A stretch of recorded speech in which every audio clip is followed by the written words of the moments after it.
do this. So.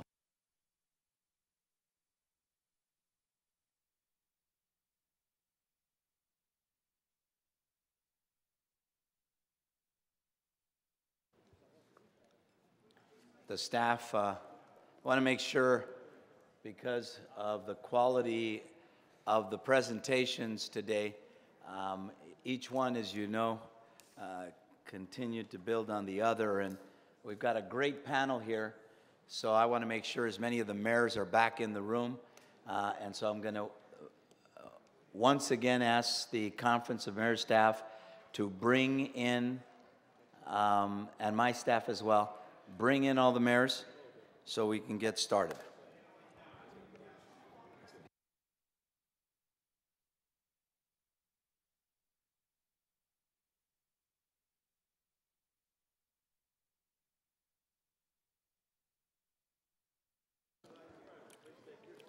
Soon I'm going to start calling out the mayors. By the way, someone said it's like herding cats.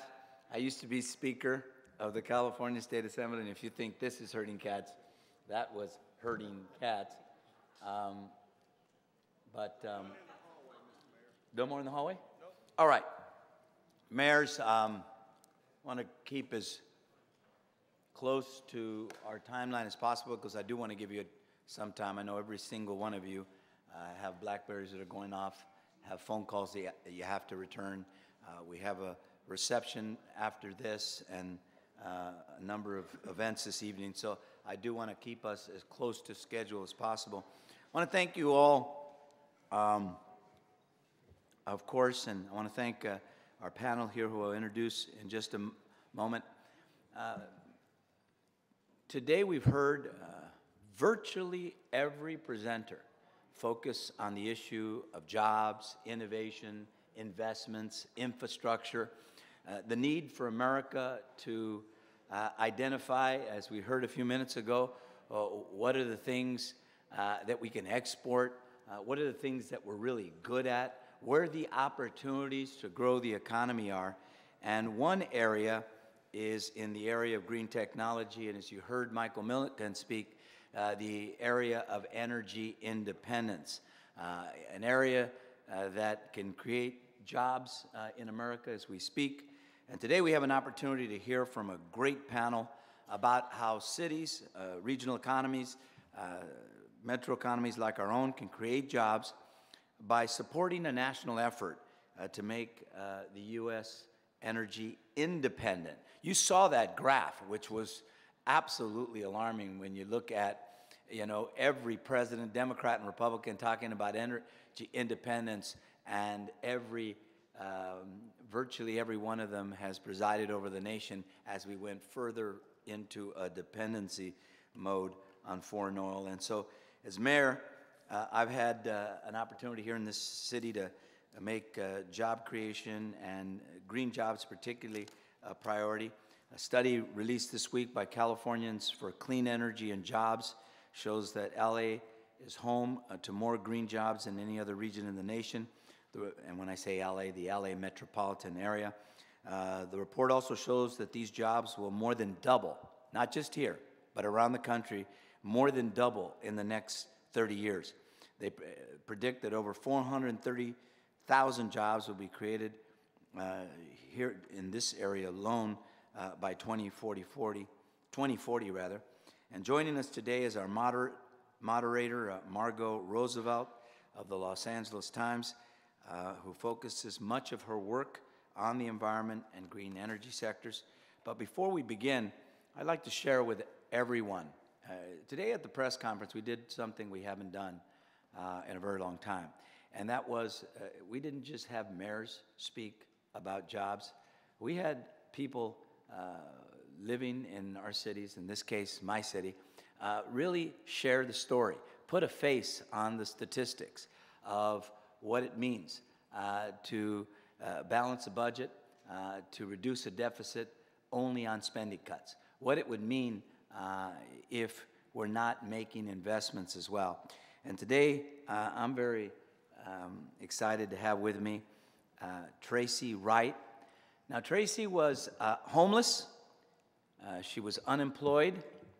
before enrolling in a workforce development and job training program at the local Los Angeles Valley College, community college here in Los Angeles, per the recommendation of a close friend.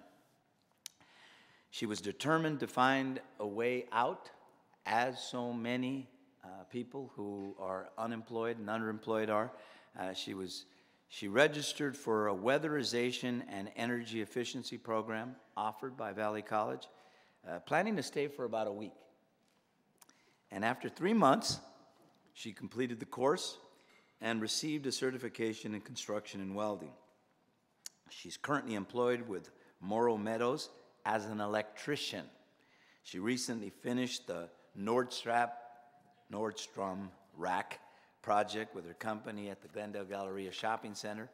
After completion, the building received a LEED Gold certification, the highest standard for green building efficiency, and she's here with us today. Please join me in celebrating Tracy Wright's hard work and dedication. And importantly, the sessions that we've had today are sessions that aren't just about abstract ideas. They're not just about policies that we could implement to create jobs. They're about people like Tracy Wright. So I want to acknowledge her, and she's going to get an opportunity to sit down and hear from all of you. Now I'm pleased to introduce our moderator for this panel, Margot Roosevelt, as I said, with the Los Angeles Times. She specializes in climate change and air pollution. She joined the LA Times in 2007 after working at another newspaper, the Washington Post, and later at Time magazine as an environmental reporter, a political writer, and a foreign correspondent. Now, we also have a number of top experts on our panel. First is one who's very near and dear to me.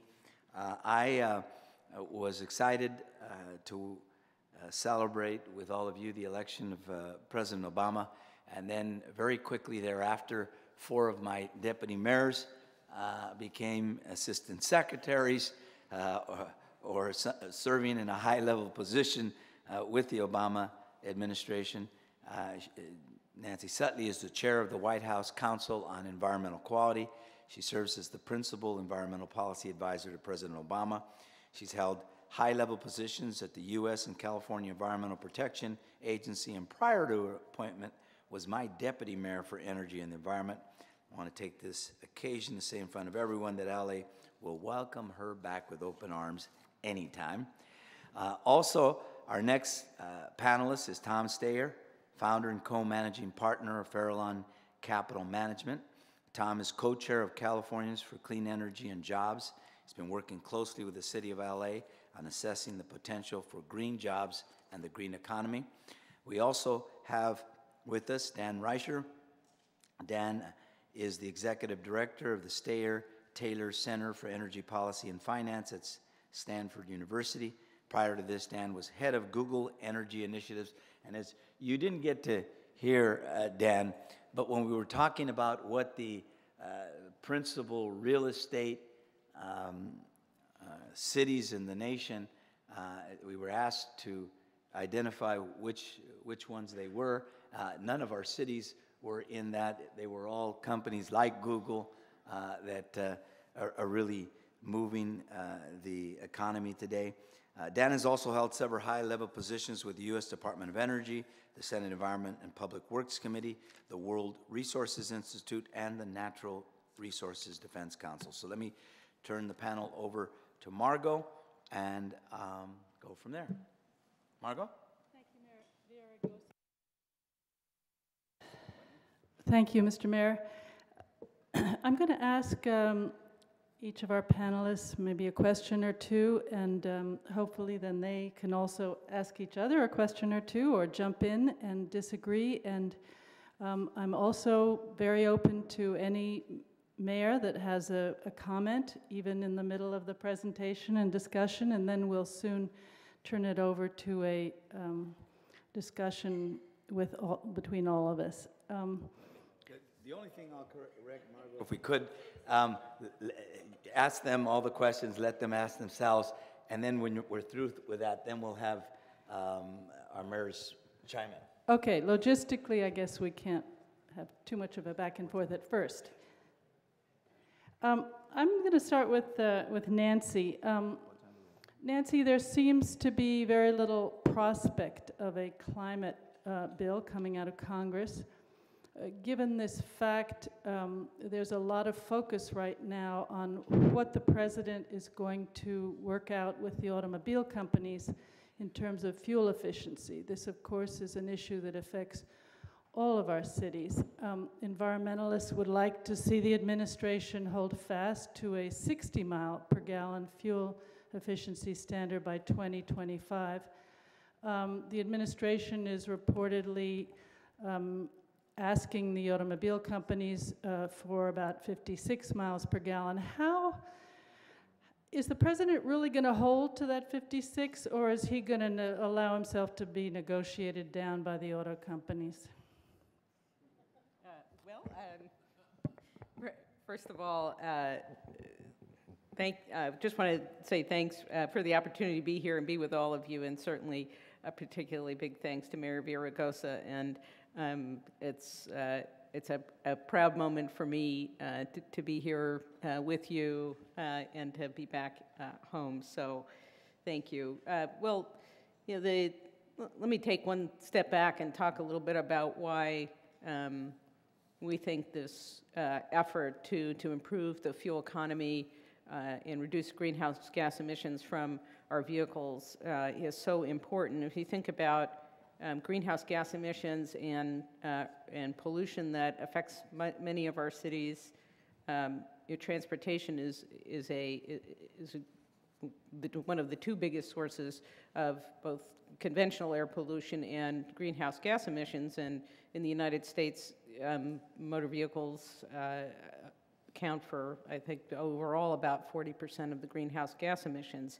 And as we look at the need to reduce greenhouse gas emissions and to reduce other harmful pollutants that affect public health in our cities, transportation it's incredibly important that we get those emissions down.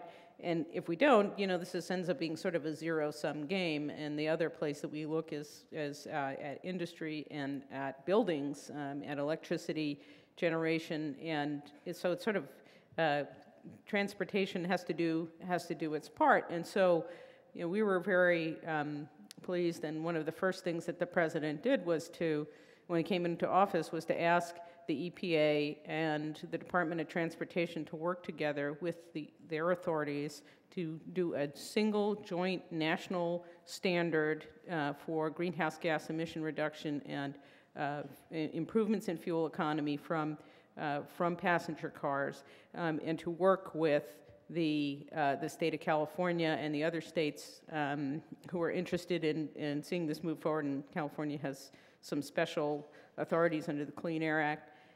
And then also to work with the auto companies and the environmental community and communities across the country to see if we could come up with something that worked for everyone, and we did. So for the first time in more than a decade, last year, we finalized, EPA and Department of Transportation finalized regulations that will improve fuel economy for the vehicle fleet for the model years 2012 through 2016. And we thought that whole model worked so well that we decided to do it again. And you know, by some analyses, 80% of our imported oil goes to transportation fuels. So if we really want to break our dependence on imported oil, we're going to have to reduce we have to improve the fuel economy of our vehicles. So, but this turns out not to be as easy or as straightforward as it might seem. There's a lot of technical issues, a lot of things that go beyond just the straight miles per gallon number, and the introduction of alternative fuel vehicles and electric vehicles and the impact they have on our fleet. So a lot of work yet to do, a lot of discussions with California, with the auto companies, with the environmental community, and with others. But we're on track to get a proposal out sometime in September, as the president asked us to do. So Nancy, I didn't hear the answer to my question, which is Obama going to hold fast to the 56 mile per gallon target, or is he going to allow it to be negotiated downwards? Just maybe one or two sentences. Well, as I said, the proposal is supposed to come out in September, so you can mark a date on your calendar, and we'll see where you end up. I will just say that there are a lot of people who understand the ins and outs and the technical issues here who are working very hard to get to an aggressive standard. Thank you. Tom, you're the businessman on the panel. So Brookings just came out with a study saying that the green economy has grown at a rate of 3.4% over the last 7 years. But that trails the 4.2% growth overall. So what is the best way to grow the green job economy? And what do you think the feds should do? What should states do? What should cities do? Let's talk about what really would be effective. Okay. Thank you for that very easy question, which I'll answer in 30 seconds. First of all, in terms of the Brookings study, a lot of the companies in the so-called green economy had to do with housing. So the fact that the green economy grew slower than the overall economy since 2003 has a lot to do with layoffs having to do with housing-related businesses. I know in Los Angeles, the growth has been 3 times the speed of the overall economy. So I think going forward, there's little doubt in my mind that the green economy is inevitably going to grow fast and much faster than the United States economy as a whole. When we think about what is going to make that inevitable occurrence happen faster, Margot, let me talk for a second about what I think is necessary, what government can do to make that happen faster at the municipal level, the state level, and the federal level. I mean, the biggest thing, I'm a private sector person, I'm a business person. Hopefully I understand the very simple logic which drives business people like me. The first thing that people want to know in this area that's going to make things happen faster is that there's going to be demand for their products. Investors are going to put money into businesses when they know that there is going to be a reliable source of purchasing by the time they have a product that they're ready to sell. So what does that mean from the point of view, for instance, since I'm talking to a conference of mayors, from a municipal standpoint, there are a bunch of things that mayors can do, even when they're not incredibly full of, overflowing with tax dollars to make this happen. One thing is, I think they can concentrate on green procurement. The United States federal government, the state governments, and municipal governments buy a lot of stuff. And to the extent that they lead by example in buying green-related services and products, that is a huge source of demand for the green economy. Second of all, one of the most obvious things that can happen and which municipalities can really lead the way on has to do with retrofitting commercial business buildings. The whole idea that you can retrofit a commercial office building and get a very good return on that money is something which is true. Now, how can we make that happen faster? Because that's going to save a lot of energy. It's going to cause a heck of a lot of people to be employed in well-paid jobs. And we need commercial landlords to do this. How are we going to make that happen faster as municipalities? Let me give you a couple, straightforward suggestions. First of all, government buildings should get retrofitted. Governments can lead by example. These are good returns on the dollars. It's something where you're putting people to work as electricians, as plumbers, well-paid jobs. And so, first, they can lead by example. Second of all, you can provide, and some cities do this, free energy audits so people can know what a good deal it is. One of the biggest hurdles is for landlords who are, believe me, very interested in making money. The biggest hurdle, in my opinion, to get these guys to retrofit their buildings, everyone's going to tell you it has to do with financing. In my mind, the biggest hurdle here is for them to understand exactly what the savings are, because I think people are very confused about that. And to the extent that municipalities can provide that service or encourage that service, I think that's a huge deal, because this is the low-hanging fruit in terms of saving energy and putting people to work. There are a lot of jobs involved in this, and it's also true, in the home efficiency area, in the sense that there are an awful lot of people here in the United States who would do very well and if they would retrofit their houses from a variety of standpoints. And to the extent that can be encouraged, that is a huge job creation mechanism.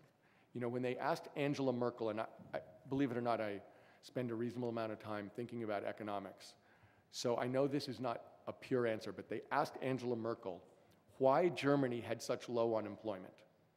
And her answer was, we put in 2000, end of 2008 or beginning of 2009, rules that encouraged people to retrofit their houses. And from that day forward, Germany started to lead in terms of job creation. You know, you look at that economy, and it's, in terms of developed nations, that's the one that everyone wants to be. So I think to the extent that we encourage retrofitting, putting solar on roofs, whether it be commercial office buildings or residential, those are huge things that municipalities can do. I'll just be quick. 2 points. 1, you can work with your utility to encourage the right behavior. That is something which I think is incredibly important, because that is where there are a lot of dollars that are going to be spent in any case. And if you change it so that they're green dollars, that will have an enormous impact, create real demand so that people can create businesses and create jobs. And lastly, they're the normal things that you can do. You can do green jobs training. That's incredibly important. You can support R&D. Basically, the way to think about it is you want to create buying power for these companies, and to the extent you can make it possible for them to have lower costs, that's helpful too, but really focus on the demand.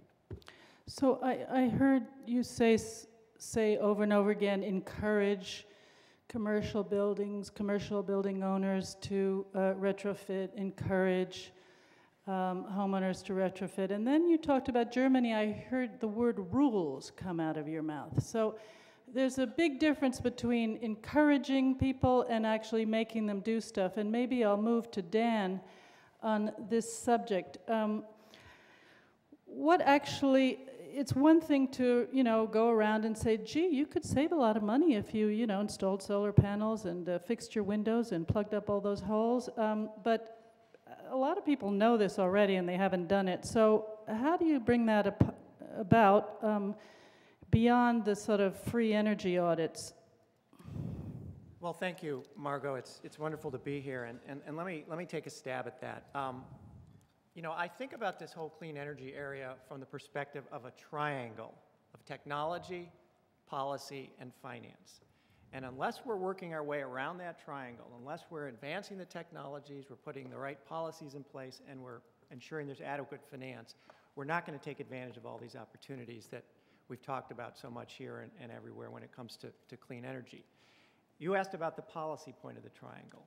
What can we do to really cause these things to happen? And there are in fact roles that governments at all levels, local, state, and federal, can take in setting rigorous standards for energy efficiency, and that has happened. I was Assistant Secretary of Energy under President Clinton, and we set very rigorous standards for the efficiency of appliances.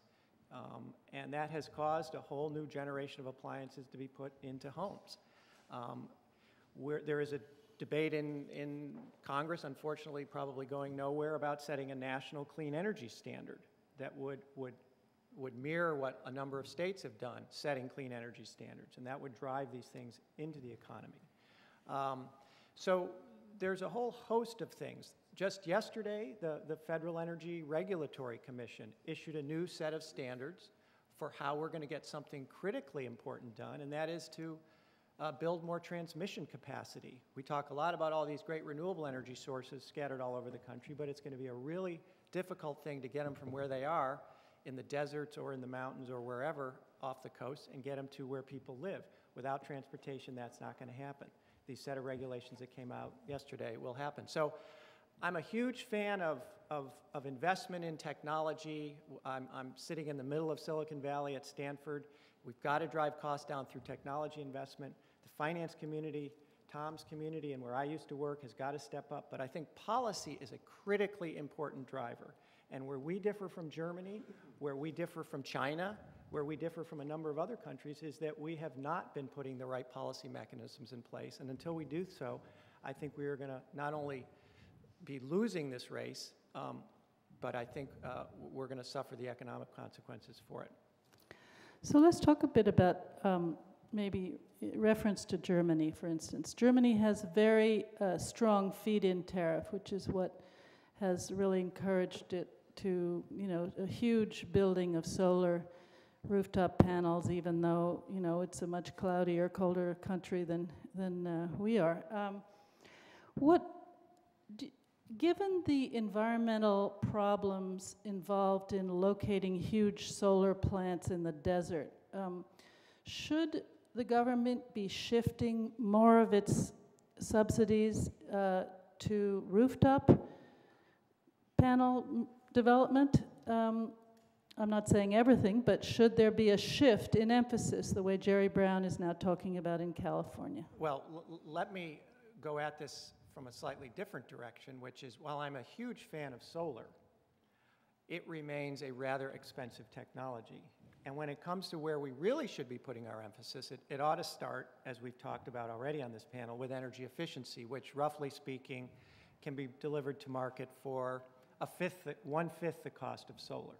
So if I were to say, where should we be putting scarce government dollars, where should we be putting much of the government focus in terms of policy, it's ensuring that before those panels go on the roof of one of your constituents' homes, or before that large solar plant goes in the desert, we've really done all we can on the efficiency side. So instead of putting on a 3 kilowatt system on the roof, you put on a 1 kilowatt system, and the whole package becomes that much more cost effective. To your actual question, I think the jury's still out. Distributed generation, putting things on people's roofs versus putting things in the deserts. There's technical and financial advantages to each, and I think we're going to see a mix going forward.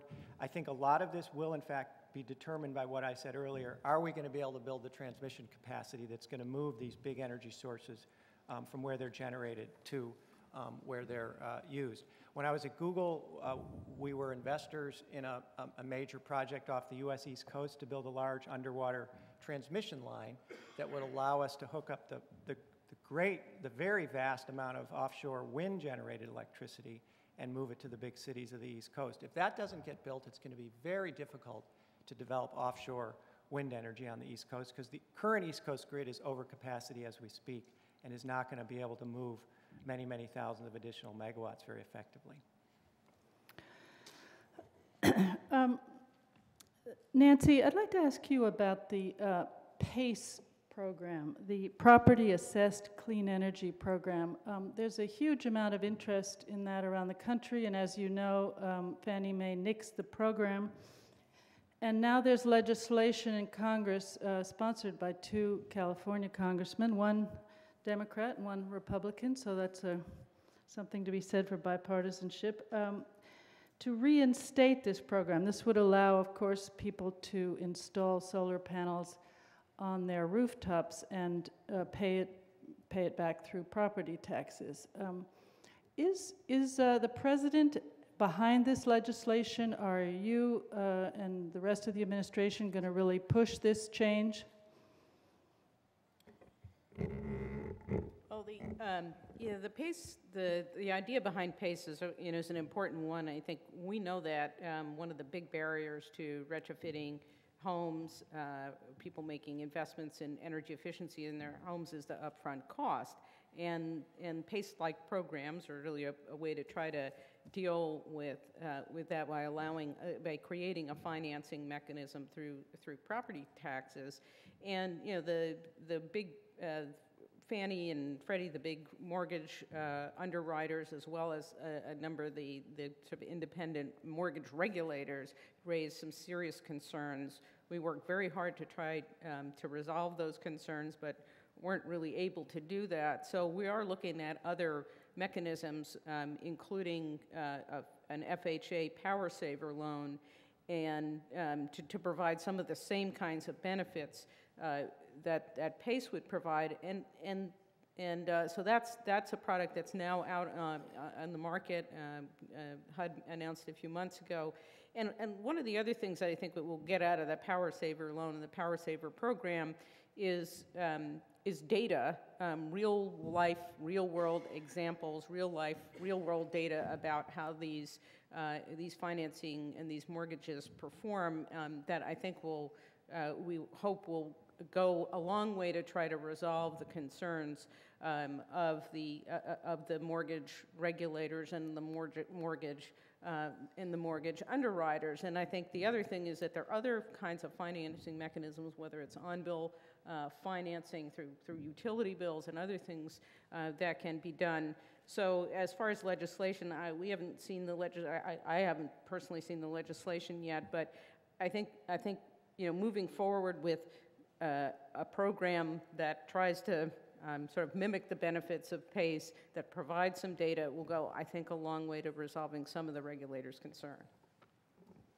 Just out of curiosity, there's been a lot of excitement about this program in California. As many of you know, it started in Berkeley. How many of you mayors would take advantage of the PACE program if it were passed by Congress? Okay, we have about a dozen, maybe, or a little more. That's interesting. I'd like to maybe talk a little bit about the politics, the difficult political obstacles to moving towards a green economy. We could even start with Mayor Villaraigosa here. Los Angeles runs the largest municipal utility in the country. 40% of its power comes from importing coal-fired energy from other states. How hard has it been to change that, given that utility officials and the city council don't want to raise electricity rates enough to do the job? Everybody wants a green economy, and nobody wants to pay for it. Margot's referring to, we're very proud of the fact well, not proud of the fact that we were not only the largest public utility in the United States, but one of the dirtiest public utilities with the highest ratio of dependence on coal. Why? Because coal is cheaper per megawatt. And so early on, we've tried to move us to more renewable energy. We now hit, the end of 2010, a 20% renewable goal. But in the course of that, there's been costs associated with that, and also with some of the state mandates on our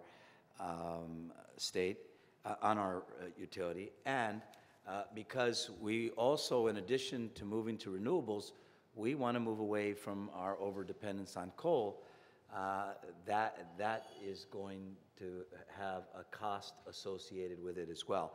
And so the politics of rates, the politics of convincing the public that on the short term there may be increased costs associated, that is, Tracy was whispering in my ear, there may be costs associated with going to renewables, moving away from coal early, but in the long run,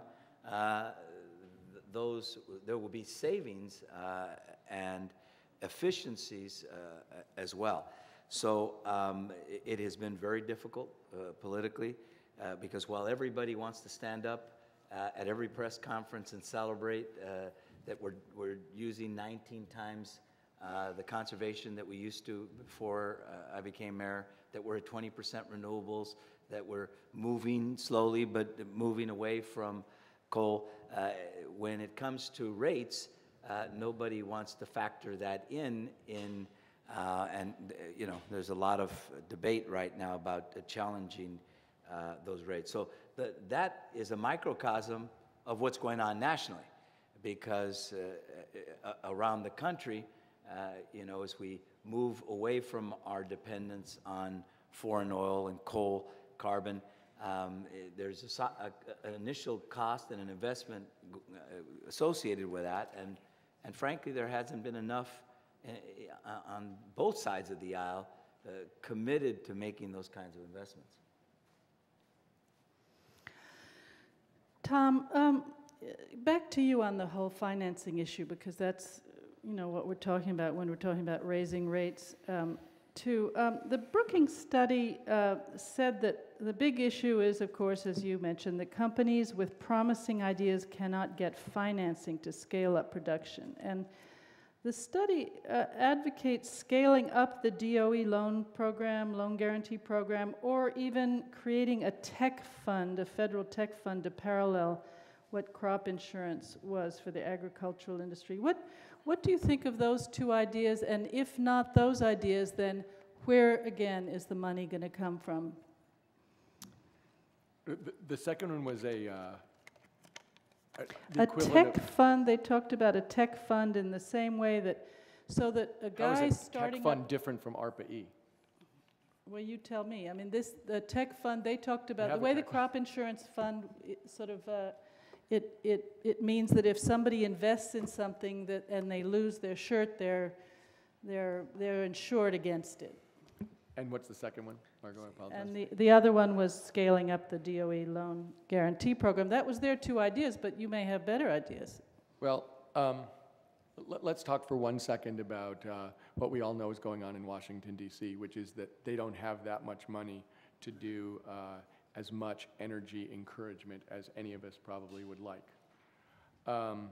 So that when we talk about creating demand within the United States for the kinds of products and letting them go down the cost curve that we all know that they can go down and will go down, the question is, how is it going to happen here? And it is happening in other places. You referred to Germany, where they're paying a lot per kilowatt hour in order to encourage solar. Obviously in China, China is spending billions of dollars to encourage new industries in this area to compete with us or to whip up on us, because they've got a lot of money sitting there and they can afford to do it for as long as it takes. So in the United States, with a shortage of money, how are we going to create the kind of demand that we really want? In my opinion, the way this is going to work is going to end up being, you asked me the question, is it going to be encouragement or standards? In my opinion, it's going to end up being standards. Because I don't think we're going to end up with the amount of money it's going to take, or the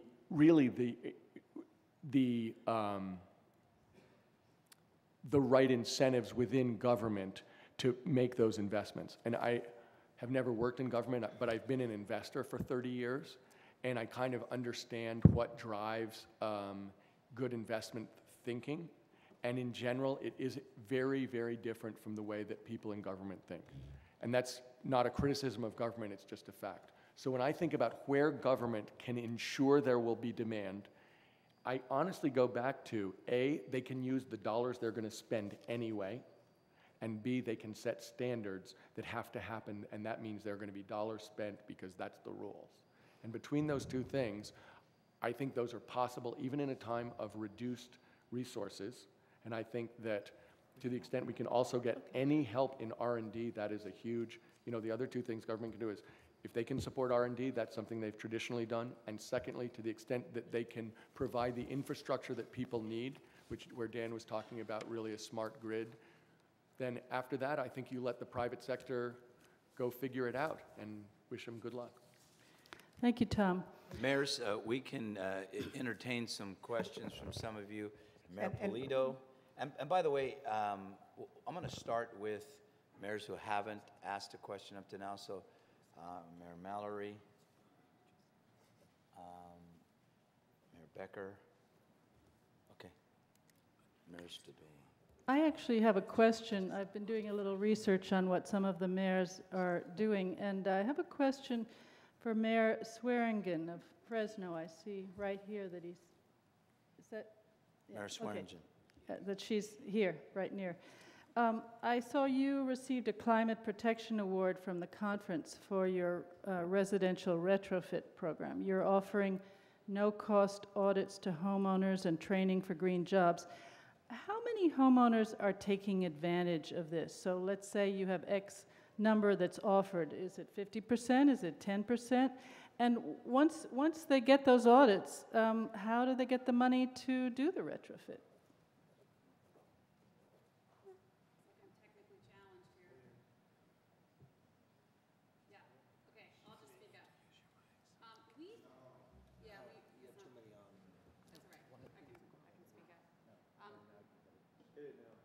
There you are. Okay.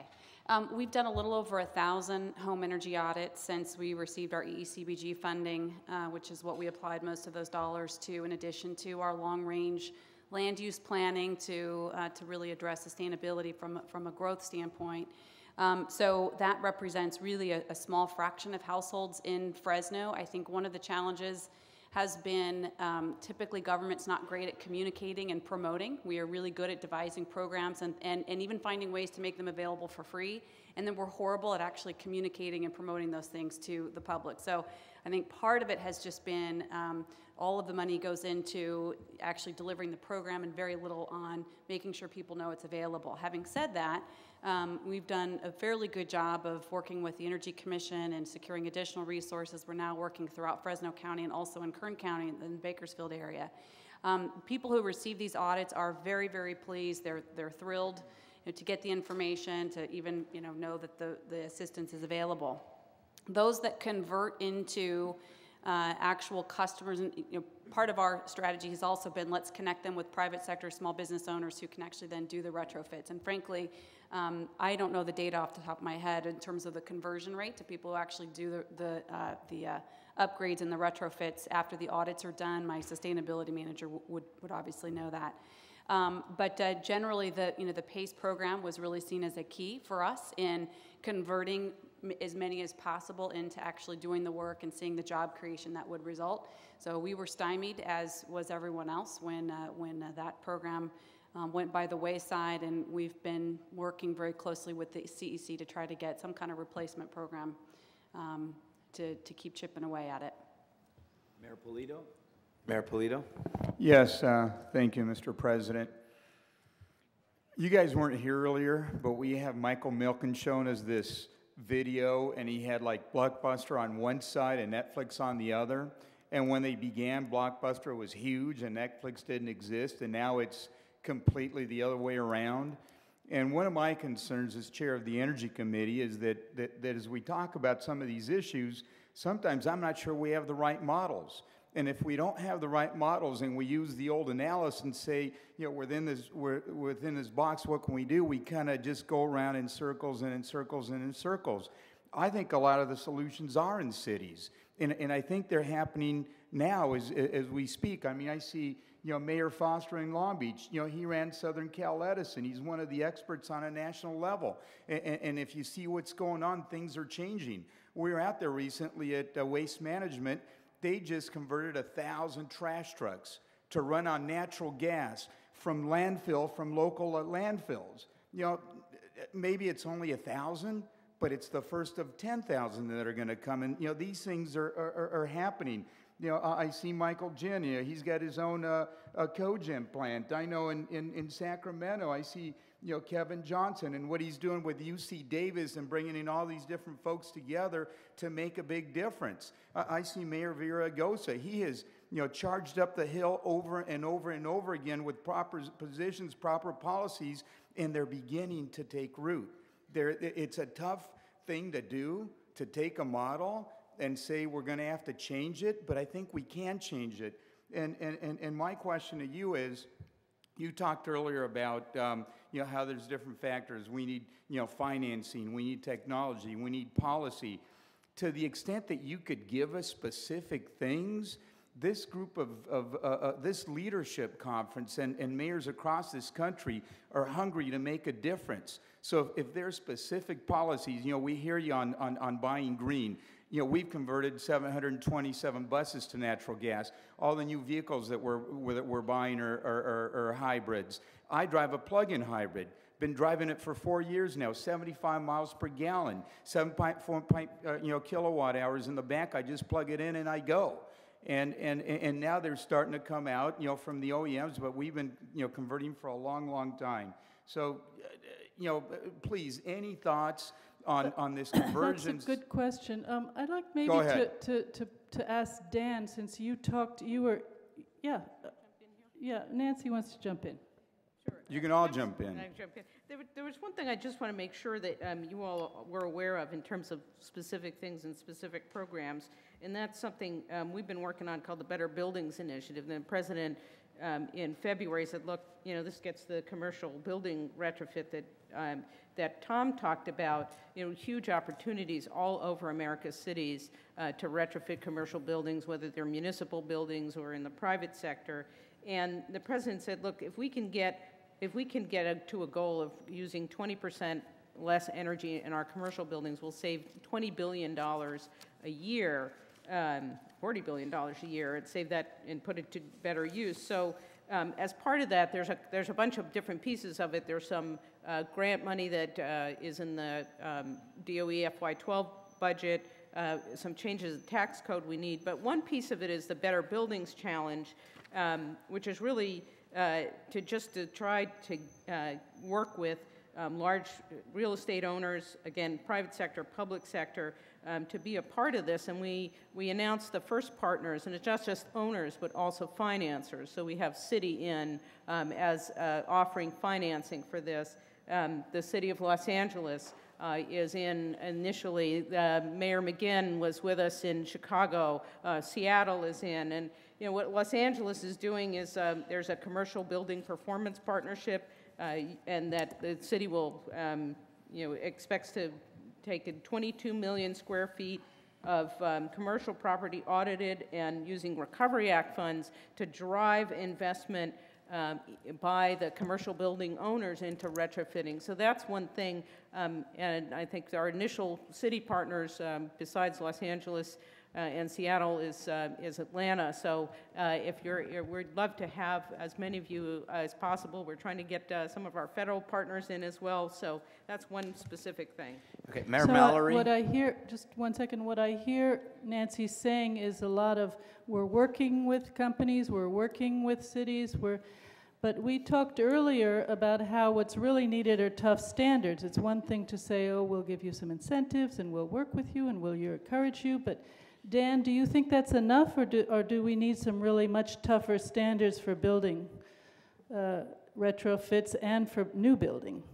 I think the whole standards area, the regulatory area, is important in this equation. That's often what makes things happen. Let me give you an example and then cover something else that we talked about. When all is said and done, what really happens in terms of people stepping up to energy efficiency or stepping up to green energy depends to a very large extent on their local electric and gas utilities and the rules of the road that state public utility commissions set. And in simple terms, the question is, can those utilities still make money helping people save energy, or is it only the case they make money by selling more electricity? Mm-hmm. We're sitting in a state where the Public Utility Commission, to a certain extent, has figured out that equation, and utilities can, in fact, make more money by helping people save energy. The next step is, can Public Utility Commission set the rules so that it encourages people to actually go out and procure green electricity? Unless those two equations are changed in a pretty significant way by the state Public Utility Commissions, and to a certain extent the Federal Energy Regulatory Commission, a lot of what we're hoping to happen, a lot of what needs to happen isn't going to happen. So that's very much a regulatory issue. Going back to the finance issue, which I think is critically important in this triangle of technology, policy, and finance. You asked the question about how the heck we're going to scale up these exciting energy technologies that in many respects cost too much, are immature at this point.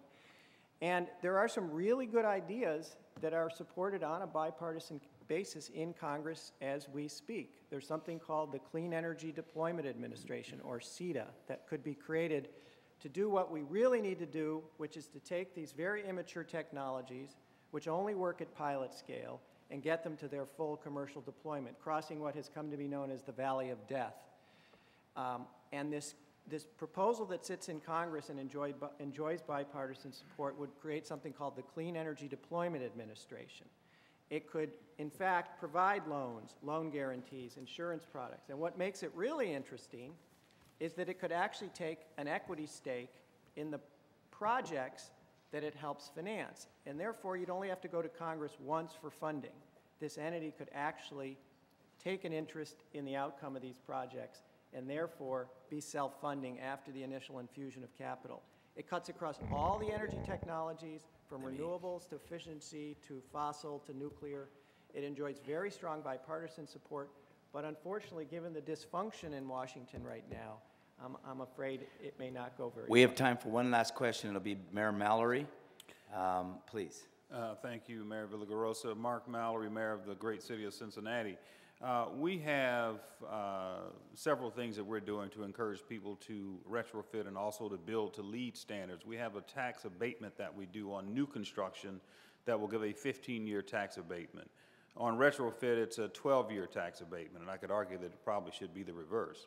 But we also have an organization that does the energy audits for free, and they received, I think, a $20 million grant from the government and from the stimulus. And they are using that now as a loan program, a low-interest loan program, to get people to finance their retrofitting. My question is, there's a point at which incentives work, and there's a point at which incentives no longer work. And does it make sense, in our case, and many mayors around the table, does it make sense to publicly state a timeline for which the incentive is going to run out? And perhaps after that, there'll be some period of regulation to sort of move people along? Do any other mayors have any thoughts on that subject? Yes. Well, wait, before we get there, I got to run a tight ship here. So let one of these people respond to that, and then we can discuss that on our own afterwards. So if one of you can answer that question. Dan?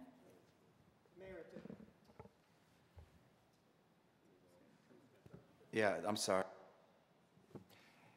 Mayor, it's a very smart idea in many respects, and what's been really disabling is essentially the on-again, off-again nature of incentives, both state and federal. If you're a business person, you can't plan against those because you don't know whether they're going to be in place. So yes, a system in which the incentives would be there for a period of time to help you drive down the cost of the technology, to get it deployed, prove it works at scale, and then, over time, scale up a set of standards that say thou shalt be producing X by Y date, and even potentially have that tail off after time. You know, there is a formula here that both some states have tried and other countries certainly have tried, and it can work. With that, would you like to? I think Tom wanted to just jump in with a quick comment there. Okay. Yeah, absolutely. Look, there's something going on here when you step back for a second and think about all of this new energy. And that's this.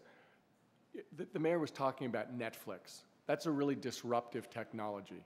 The technologies that we're seeing, and the LA utility is a perfect example, are not lower cost, and they're not really disruptive based on the costs that are being charged.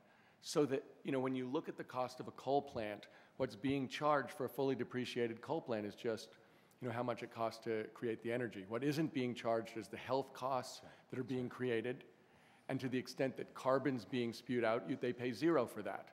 So in fact, none of these technologies can be subsidized forever. That is not a sustainable model. And so to the extent that they're going to be subsidized in the short run, that has got to have a time limit on it. But the fact is, the costs are not being fully recognized on some of the old technologies that are actually being incurred by society. And that's why it is so hard for the LA utility to get off coal, because as long as the health costs are free, as long as the carbon generation is free, then it looks cheap. It isn't cheap, but it looks cheap. I want to thank our panelists, a great group of folks, and thank the mayors as well for your questions. And I do need to do a couple of business items before we get moving. One, a letter is being circulated as I speak about the elimination of the COPS program. As you know, at a time when we have had to lay off, well, at least in some cities, police and fire, there's a proposal to eliminate the COPS program in the House. Where else would it be generated from? And we are trying to get a bipartisan group. In fact, every mayor here is benefiting from that. In addition, you should know, as of a couple of minutes ago, there was a stalled extension of the FAA authorization. The Congress went home. And that means that there are 4,000 employees who will be on furlough. There will be freezes in work and construction at airports, construction, safety, and improvement projects across the country. We all need to weigh in, virtually all of us. If we don't own an airport, as in the case of the city, we certainly benefit from the economy generated from those airports. These people are clearly engaging in a malpractice that is beyond most imaginations. As an example, the impact to California is $131 million, Georgia $67 million, Louisiana $33 million. The list goes on and on. We will weigh in on that too. Finally, the letter that we talked about earlier, that there's unanimous support and acclamation, will be regarding the deficit, and importantly, the idea that this Congress needs to engage in the issue of job creation and not just balancing deficits and debt. It will be circulated tomorrow. The first set of buses will leave at 5 o'clock. I know that's a real short timeline because all of you got to, get back and return emails and get on phones. So there'll be a second bus at 5:15. That second bus will be the last bus. So those of you who want to get on the first one, do it. If you don't get on the second one, you'll have to take a taxi. There's no 6 o'clock bus. With that, again, I want to thank our moderator and our speakers here. This issue is one that is very important and critical to all of us. The jobs that come with it are really what the future's about. Again, thank you very much.